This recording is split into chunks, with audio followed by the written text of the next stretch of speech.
নমস্কার, আমি পল্লব চক্রবর্তী। আগামী ২৭শে বৈশাখ, ১০ই মে শুক্রবার শুভ অক্ষয় তৃতীয়া। এই অক্ষয় তৃতীয়ায় বিভিন্ন ব্যবসায়ী মানুষরা যারা আছেন তারা গণেশজির আরাধনা করে থাকেন এবং গণেশজির আরাধনা কিভাবে করলে আপনাদের প্রতি গণেশজি তার আশীর্বাদ বর্ষিত করবে, সেই টিপস আজকে আমি আপনাদের দেব। তাহলে আসুন জেনে নিন কিভাবে গণেশজির পুজো করতে হবে। গণেশজির প্রিয় রং হলো লাল।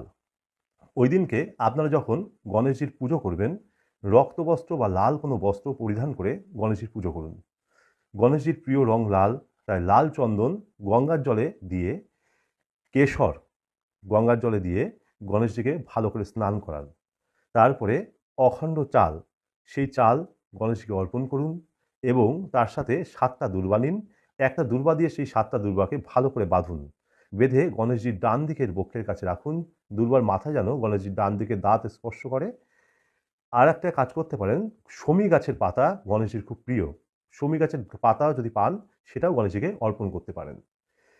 এছাড়া আপনারা ওই দিনকে পুজোর পরে গণেশজি কুবের মন্ত্র আছে, সেই মন্ত্রটা আপনারা জপ করতে পারেন। সেই মন্ত্রটা হলো ওম নমো গণপতে কুবের একদ্রিকো ফট স্বাহা। নমস্কার।